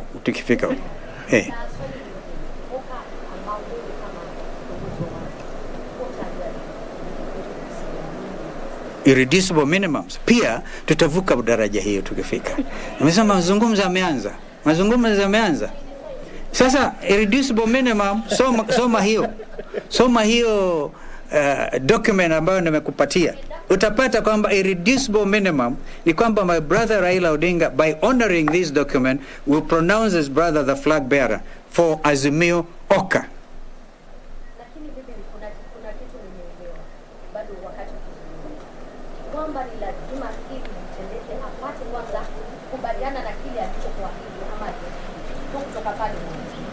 Sije kusikia hapo Liz. Are you saying that this time you will not support Raila Odinga? No, I've not said any of that. I've said, Chemutai, I've said everything is discussable, everything is on the table, and what I've just given you today will form the basis of future negotiations. Yes. Yes, Justice. Kwanza nyinyi ndio umeandika leo headline tension. Basi toa hiyo pension. Kwanza punguza hiyo pressure. No, I'm not saying unatoa barakoa. Ni ku reduce tension ya nation. Naam. With the dissolution of National Super Alliance. Yes. If this document is still binding, that's the first question. And two, what options do you have? Three, will you attend tomorrow's Azimio rally? Tomorrow I'm not attending for sure. I have read about it in the media, because that is street one, okay? And we will attend once everybody is at peace and at liberty. We can't repeat the mistakes of the past. One time this happened in a famous grounds called Hadija Gardens. Unaenda unapata watu wamejipamba kivyao, kama wakati ule the celebrated instrument was a hammer, which was a very ugly American car in my view. Lakini sasa watu wa Kenya wakaona hammer ni nyundo. I remember asking my people, our friends, because we are all in ODM Kenya, tuliwacha lini wakati wa mambo ya machungwa sasa unabeba nyundo? We don't want that kind of crowd effect. This country is more important than a group that gets together, psychs each other to the detriment of the greater good of this nation. So, I'm not attending Nakuru, but that doesn't mean I will not attend. Once we are all in agreement, we shall move. Now, what was your first question? Now, NASA, this has nothing to do with the NASA coalition deal. This was separately negotiated. All right? That's why actually I pity my friends who left me for Kenya Kwanza. Yeah? My DVD and Weta. They told me in 2017, sisi tumekubali ni Raila. You as his running mate, whatever mtakubaliana ni yenu. So I went ahead and negotiated this very important legal binding document. So when I saw Weta getting thrown out as the minority leader in the Senate, And then he said that these things would be nasty. What is it? Messy. The divorce would be nasty, messy. I could understand. These are my friends. I truly miss them. Another question? What options? I don't know what options. You want me to put all my cards on the table? Bwana. Listen, you're looking at a very tough negotiator. And this is what Kenyans, by the way, you people in the media, help me. When you insist on your strict legal rights, nobody should say indecisive. And please take it from me, I'm involved in saving lives in the region by way of having heads of state negotiate positions. On Thursday, I'm joining President Museveni. That is day after tomorrow, in Entebbe, to try and see whether we can help our brothers still in Sudan, at least to come up with one army, national army. But if you hear them debating on whether SPLM-IO, which is in opposition, SPLM in opposition, or whether it is SPLM-IG in government, because of them are holding to the sanctity of the name SPLM, one says, no, IO, you get 40%. And IG says, no, we're in government, we must get 50%. And over that, people went through the cantonment processes. Have not even been able to graduate. So this is why these are important matters. If we just throw in the towel and play to the frenzy, celebrate greatness again, that's why I actually remember I said going to Sekuru was an option. But I would want Kenyans to know why, if I choose to Sekuru, why is that an option? And I want therefore to invite serious Kenyans who care about this nation to join me. Otherwise mtakuwa nyenye yote mnaweza kufurugwa, kumaliza nchi na kutokuwa na amani. Lakini Mungu ako pamoja nasi. Yes. Of course that is dissolved. NASA is dead. That's why I'm saying my statement, it was unfortunate. It's not binding. And this is not, the fact is a NASA deal is because of that time. And please remember this particular one has no reference to the main NASA deal. I see your point. I actually see your point now, the reference to NASA deal. And NASA, of course, is dead, but this is a matter between two principles, Principle Q and Principle H.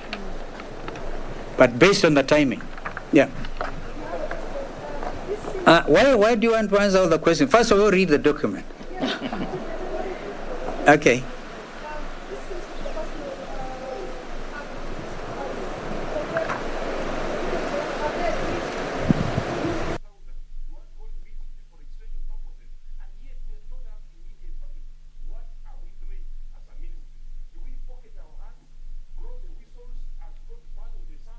Leader Kalonzo Musyoka there answering questions from members of the Fourth Estate after presser he has just had with them there. Of course, just addressing quite a number of issues. What stands out is a document that he has unveiled this particular morning that dates back to 30th April 2017 between him and Honorable Raila Odinga concerning presidential candidate and running mate for the 2017 and 2022 general election. According to Kalonzo Musyoka, the two gentlemen had agreed that Raila Odinga was going to be the candidate for 2017, and of course Kalonzo Musyoka was going to be his running mate, and Raila was going to serve for only one term. But for the 2022 general election, according to their agreement, Raila Odinga was to endorse Kalonzo Musyoka as a presidential candidate. And according to Kalonzo Musyoka, Raila's acceptance of endorsement under the Azimio la Umoja is a breach of this particular agreement, and now he has two options: either to abide by the agreement in April 2017 or to continue acting in defiance of this particular agreement. Of course, now which way Kalonzo, which way Raila Odinga? That's the question. What options do they have? And in studio with me this morning, I'm having a panel of two. Gloria Oroba, a youth policy analyst, and of course, Willie Kamau, he is a political analyst. Thank you so much for creating time for us.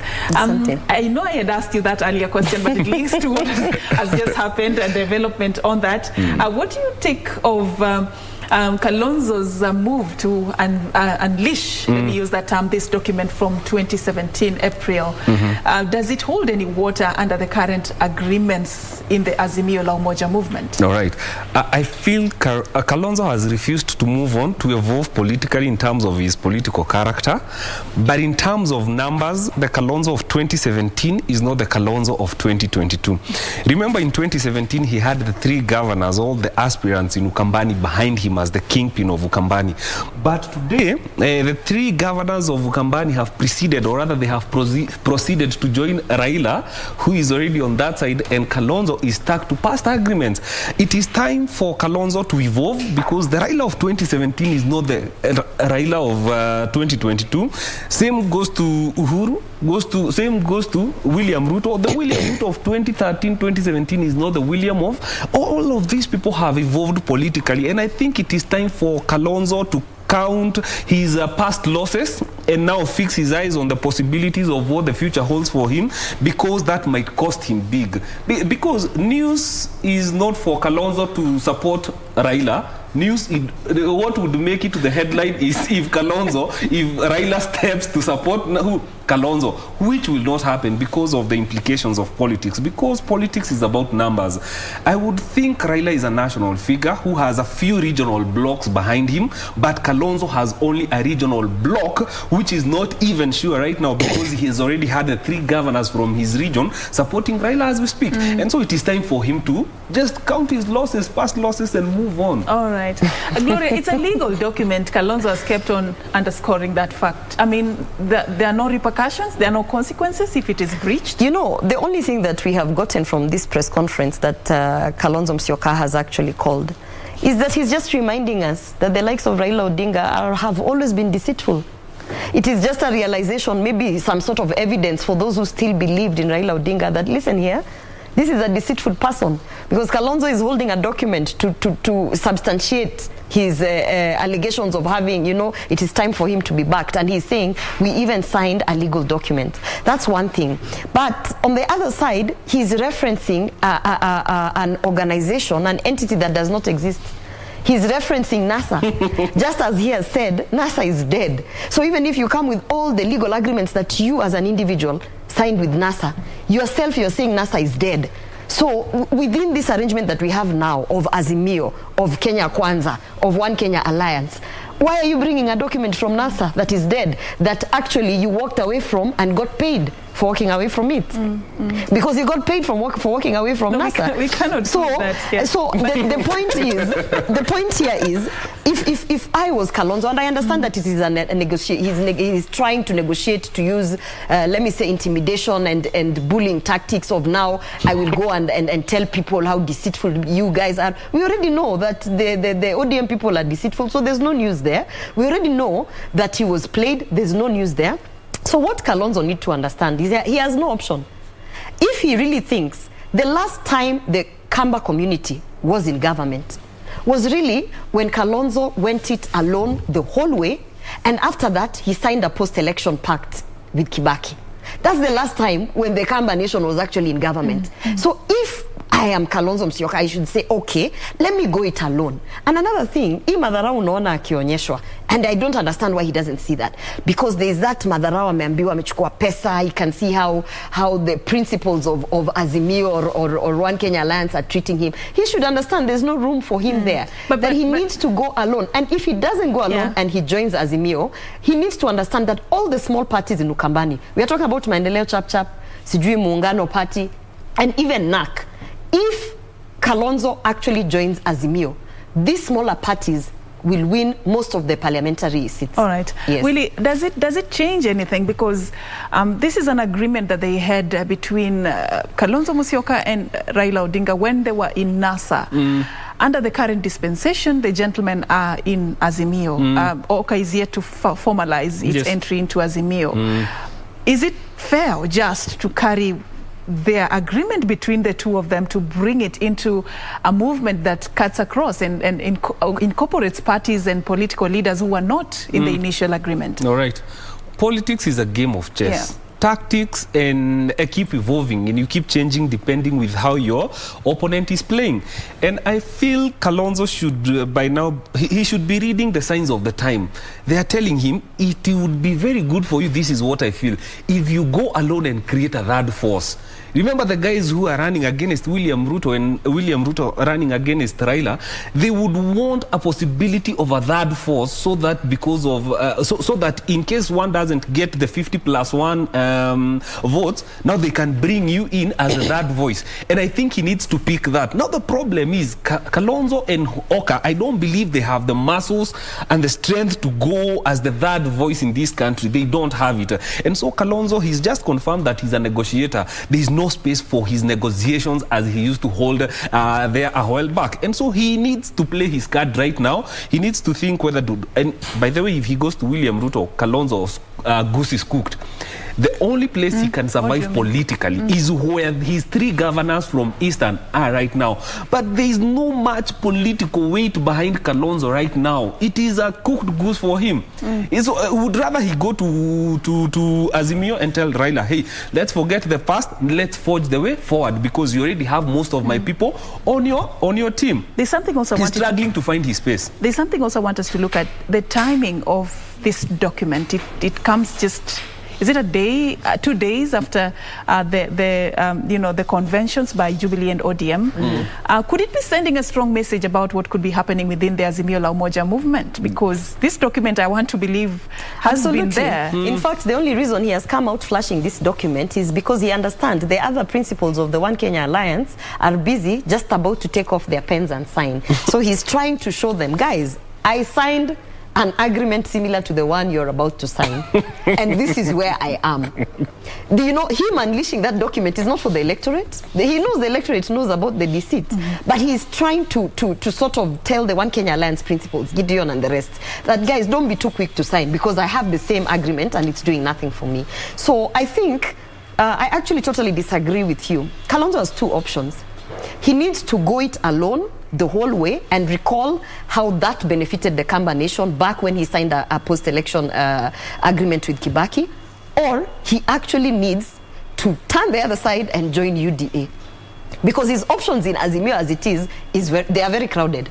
There are so many, you know, he's not even looking at a seat as a deputy president. He's not looking at any kind of offer such as a high-level ministerial, you know, position. He's probably at the very best being offered what you would call an ambassadorial position in New York or somewhere. Not with all those people there. Remember, you have UPA in Azimio. Remember, you have so many. Azimio is crowded for Kalonzo, and these other people have got so much more to offer than he has. You know, we are forgetting that Jubilee has actually partnered with ODM. So the current government has partnered with ODM. All these cabinet secretaries who are so fearful not to resign because they've been offered position in the Azimio kind of arrangement. Where are you going to take Matiang'i when you tell Kalonzo you are going to give him interior ministry? No. So he needs to understand it is crowded there. Yeah. And he actually, because he says he is befitting to be a president, he should then use that courage and that, kama anasema kona electorate, he should use it to go the whole way by himself and think of signing a post-election agreement with whoever gets into government, or he needs to now change tact from always supporting people who do not reward you to now supporting William Samoei Ruto. All right. So, allow me just to say this. We have a lot to cover. Very quickly. Okay. Politics is about numbers. What are you bringing on board? Kalonzo of 2017 is not the Kalonzo of now. He has not been able, and he does not have the strength to rally Western behind him right now. So even in UDA, they would ask him, are you going to run for an MP in one of those constituencies? Because what are you bringing on board? The only time he can have a meaningful position, whether in UDA or in Azimio, is being able to now retrieve these governors who already left him kitambo. He is a one-man army right now with no political numbers behind him, real numbers. He doesn't have it. And so that is why he's struggling to find his space right now. All right. According to a statement that Oka released the other day concerning why they are postponing the official submission of documents to join Azimio, is they are giving room to welcome other partners. So a day in politics is a long time. Let's wait and see who are these partners, what could change between now and then before they do that officially. But let's move on. We are heading to a season of nominations as a country, and there is this concern about the amendments to the Political Parties Act that is going to give room for political such coalitions to go it as a joint outfit. This is different from what we have been having before, and concern is if we have not managed to have peaceful and sort of clean nominations in our country under a specific political party, how are we going to ensure that as a bloc like Azimio or as a bloc as Kenya Kwanza, there's going to be peace, there's going to be tolerance? How do we ensure that is there, in this new arrangement, Gloria? I think, first of all, these alliances or coalitions or partnerships that we have, it doesn't necessarily mean that because you have a law, you actually have to be limited to it. One way to look at it is, for instance, with Kenya Kwanza, we have ANC, we have Ford Kenya, we have UDA. It is in the interest of all three parties that we actually get majority of the seats in the county assembly and in the National Assembly and in the Senate. So the obvious thing to do would be to have all parties just field candidates, Why should we limit our probabilities by only fielding one candidate, when actually if we field three candidates as ANC, as Ford Kenya and as UDA, the chances of us winning these seats are higher. So the idea, which I think this is the way it should be taken, is we are in an alliance, yes. Let the strong candidate, if we are conducting individual party primaries within our parties, let each party actually bring their strong candidate. And if at all, when you make the math and you realize that it is advantageous of all three parties to field one candidate so that we don't, divide the votes, then so be it. But if it means that if all three candidates go, the chances is that one of ours will win, it means at one point after elections, you will have a number of elected leaders from ANC, a number of elected leaders from Ford Kenya, then from UDA, and then when you bring them all together in the basket and you count it as a sort of alliance, then you actually have a say against now, Azimio or the rest. So I don't think it should be mind-boggling. I think we should have free and fair nominations on party level. Let Ford Kenya conduct their nomination, UDA conduct their nomination, ANC conduct their nomination, and for Azimio, all their parties that they've lined up, let them all conduct their nominations, and then now we can come to the table with strong candidates and figure out, based on the numbers, whether we need to field one candidate or whether we need to field all three candidates. But the nominations should be really, it should not be that now because we have signed a pact with ANC, for instance, now, UDA doesn't field a candidate there. No, I believe that is not the way. What do you think, Willie? We have instances that are telling us where the nominations are headed. I can tell you for a fact that these general elections, nominations or the elections, is not about candidates. Is about a party. Which candidate from which party? Remember, if today in Mount Kenya, a case in point in Murang'a, not Murang'a, Nyeri, they had a candidate who was running for governor, but there was some sort of negotiated democracy. They told him, you cannot beat this incumbent. Remember, the incumbents are the people with money, and they understand the political demographics better because they have been there in power doing what needs to be done. So they told him, you do this, don't run for governor. Support the incumbent who is in UDA for governor and go for a lower position, not necessarily a lower position, but go for a Senate position. And that was negotiated democracy because they did not have the luxury of fighting amongst themselves in a place where they need to show there is unity. And so moving forward, there will be a lot of negotiated democracy, and I can say there is no space and room for jokers, political jokers who are just getting into politics just to try. If you don't have the financial muscles, if you you do not have the actual political numbers, trust me, you are just a joyrider in the political party you're supporting, because they will not pick you over a strong candidate or a richer candidate, because the general election is about parties. Which party will have many governors, which party will have many members of parliament, and so they will not waste their time and resources on jokers and weaklings. When that time comes, I'm laughing because there's an assumption that new entrants are jokers or weaklings. No, not necessarily. And the assumption made there actually is the reason why I keep reiterating that you have more than 50% of the incumbents not coming back. This is what power. I mean. So sometimes you might have all the money. I'll give you an example in Kisii. In the last elections, we had Jubilee and ODM, very powerful parties at that time. In my constituency, they both fielded very powerful and very well financially stable candidates for Bobasi constituency. Both candidates failed.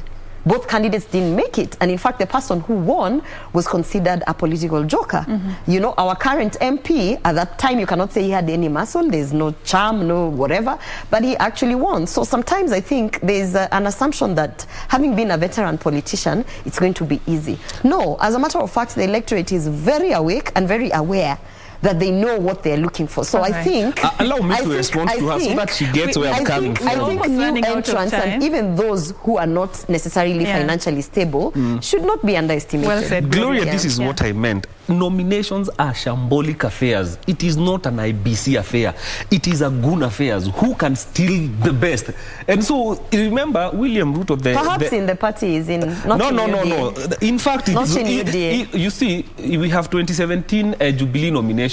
The common denominator of the shambolic nominations of Jubilee is now the head of UDA. How do you know he's telling them to trust them? A man who is not worthy the trustworthiness. And this is the problem, Saf. Let me finish. After the nominations, there will be a lot of ranting and gnashing of teeth. Say, you the party are easy, tulikuwa tumeambiwa, and now they will jump to the other side. And this is what these parties are avoiding. Allow me to put a cap on that particular note. Of course, in politics, we never really finish. Just put a comma and we'll be picking up this conversation definitely in the near future. Thank you so much, Gloria Roba and Willie Kamau, for creating time for us this morning as we were looking at the state of politics. Of course, something that we will be doing, consistently ahead of the 2022 general election. Now we want to pave way for the Swahili team. Kurunzi Mashinani and Tamrini coming up shortly. Don't go too far. My name is Afina Cheng Oma, and our sign language interpreter has been Susan Thuku.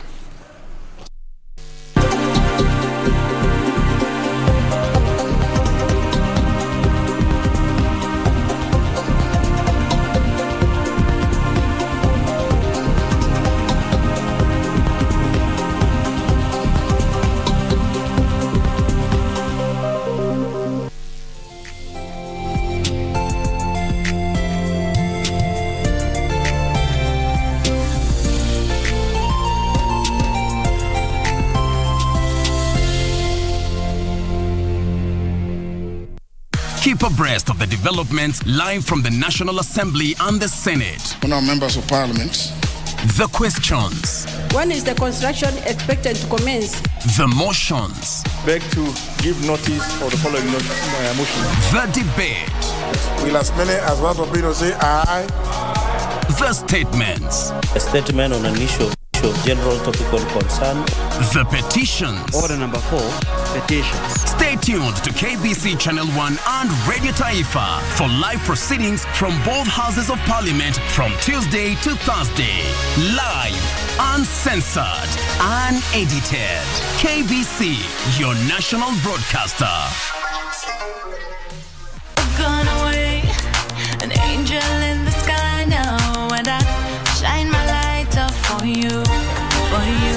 Hey, then the morning came, and my wings took flight. I rise. See, I'm hurting but not broken. Wave my troubles bye-bye, bye-bye, bye-bye, bye-bye, bye-bye, bye-bye. Now we're in our side, bye-bye, bye-bye, bye-bye, bye-bye, bye-bye. Can't conquer for you.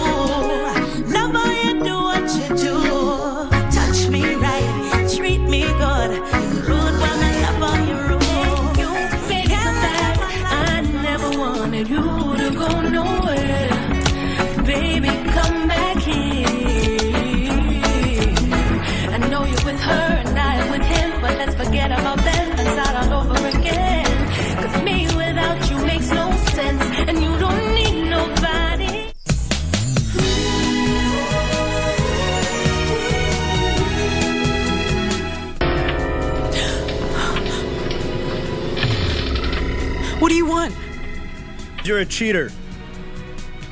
Pinky, were you thinking you would divorce Jack and then raise the baby on your own? Is that it? Pink, it's my baby. So think about it. If I gave up on Pinky and the baby and continue seeing you, what kind of father would I be? Get out.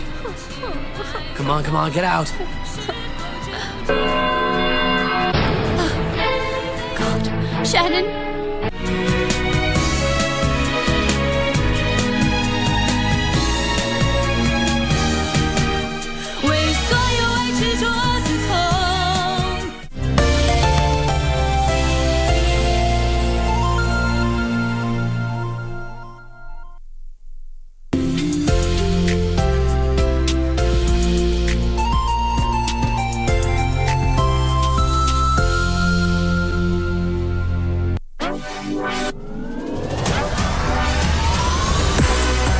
We are still keen on Germany's DFB Pokal as the quarterfinals is around the corner. In football, it is easy to be intimidated by the top flight teams, but as fate would have it, new entrants do sometimes turn the tables with their patience, perseverance and self-belief. Borussia Dortmund are out of the competition. St. Pauli take all the spoils. It is therefore a tight affair this Tuesday, 1st of March 2022 at 10:45 p.m. in a match pitting Union Berlin against FC St. Pauli. Watch this spectacular duel live and exclusive on KBC Channel 1. KBC, your true sports partner.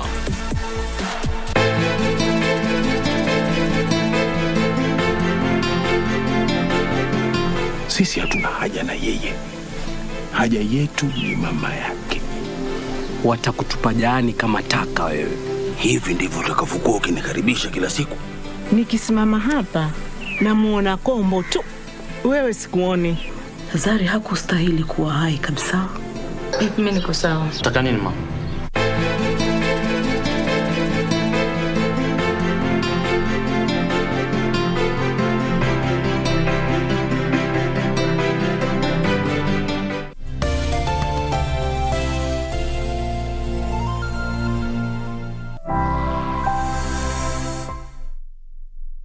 Nyokabi aliyezaliwa.